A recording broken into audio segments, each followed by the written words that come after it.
ફૂલ હજી ખીલ્યું પણ નહોતું ત્યાં મુરઝાઈ ગયું. તેને ક્યાં ખબર હતી કે 1 વર્ષ પહેલા જેની સાથે યજ્ઞની સાક્ષીએ જીવનભર સાથે રહેવાના કોલ આપ્યા હતા તે તેને એકલી મેલીને જતો રહેશે. લગ્ન પછી પાયલ ખૂબ જ ખુશ હતી. તેનો પતિ સંજય તેને ખૂબ જ પ્રેમ કરતો હતો અને તેને ખુશ રાખવા માટે તે પૂરી કોશિશ કરતો હતો. તે આખો દિવસ કાળી મજૂરી અને મહેનત કરતો પણ તે પાયલને ક્યારેય પણ ઉદાસ થવા દેતો નહીં. શેરીમાં બધા પાયલની એક ઝલક જોવા માટે રાહ જોઈ રહ્યા હતા, પરંતુ પાયલની આ ખુશી વધારે ના ટકી. તેનો પતિ સંજય ખેતરમાં કામ કરી રહ્યો હતો ત્યારે તેને ઝેરીલા સાપે ડંખ માર્યો અને તેને મોત થઈ ગઈ. હવે પાયલ વિધવાની જિંદગી જીવવા માટે મજબૂર થઈ ગઈ. જતા જતા સંજય તેને એક નાનો ઉપહાર આપતો ગયો હતો. ઉશીના પાસીના કરીને પાયલે તેના પતિનો અંતિમ સંસ્કાર કર્યો, પરંતુ હવે ઉધારી કઈ રીતે ચૂકવવી તે વિચારીને તે મૂંઝાઈ જતી હતી, કારણ કે ઘરે પેટ ભરવાના પણ ફાફા હતા. જ્યારે ભૂખથી રોતા પોતાના દીકરાની હાલત જોઈને તેનું કાળજું કપાઈ જતું, પણ તે શું કરી શકતી? ગામના લોકો તેને જોવા માટે તરસતા હતા.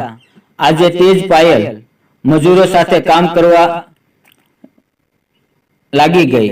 ગામના ઘણા બધા યુવાનો તેને એક નજરે જોઈ રહેતા, પણ તે આ બધું નજરઅંદાજ કરીને ચૂપ રહેતી.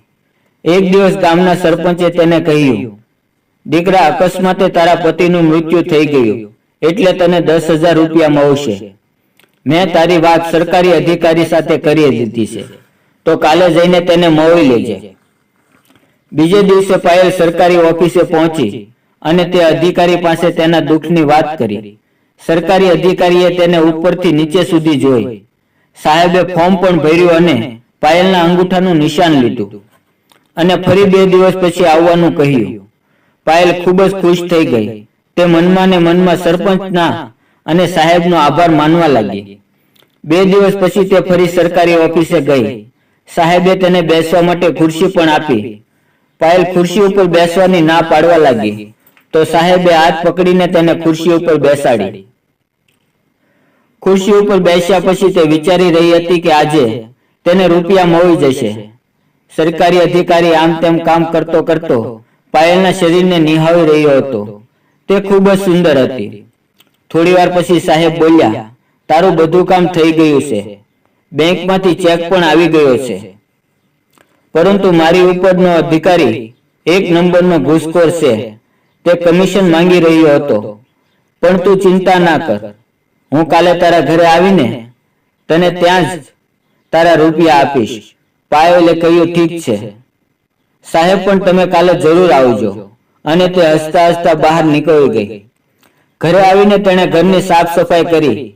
તે વિચારી રહી હતી કે એટલા મોટા અધિકારી આજે તેને ઘરે આવશે, એટલા માટે ચા નાસ્તાની વ્યવસ્થા કરવી પડશે. ઠંડીની સિઝન હતી. શેરીના બધા લોકો કામ પર જતા રહ્યા હતા. સાહેબ લગભગ 1 વાગ્યે પાયલના ઘરે આવ્યા. પાયલે તેને ખાટલા ઉપર બેસાડ્યા.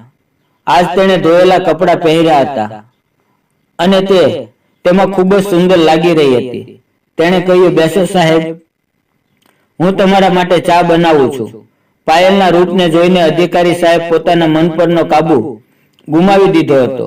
હવે તે એવો મોકો ગોતી રહ્યા હતા કે ક્યારે તે પાયલને પોતાની બાહોમાં લઈ લે. તેણે ધીમેથી રૂમનો દરવાજો બંધ કરી દીધો. પાયલ ચા લઈને આવી. સાહેબે ચાનો કપ એક બાજુ મૂકીને પાયલને પોતાની બાહોમાં જોરથી પકડી લીધી. પાયલે છૂટવાની ઘણી બધી કોશિશ કરી, પરંતુ તેની પકડથી તે છૂટી ન શકી. સાહેબ તેના માથા પર હાથ ફેરવવા લાગ્યા અને કહ્યું, જો પાયલ તું ના પાડીશ તો પણ તું બદનામ થઈ જઈશ, કારણ કે લોકો એમ જ કહેશે કે પાયલ વિધવા હતી એટલે તેણે સાહેબને ફસાવ્યા, અને તું ચૂપ રહીશ તો હું તને રાણી બનાવી દઈશ.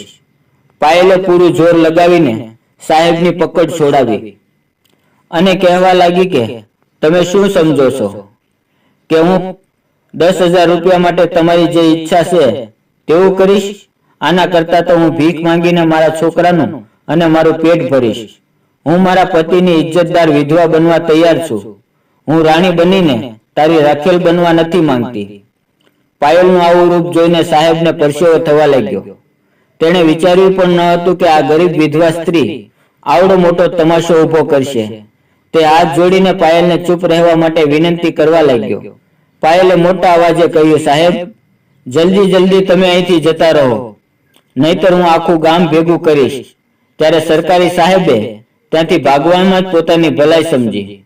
મિત્રો, વિડીયો પસંદ આવ્યો હોય તો વિડીયોને લાઈક અને ચેનલને સબસ્ક્રાઇબ જરૂર કરજો. ફરી મળશું એક નવી વાર્તામાં. ત્યાં સુધી આવજો.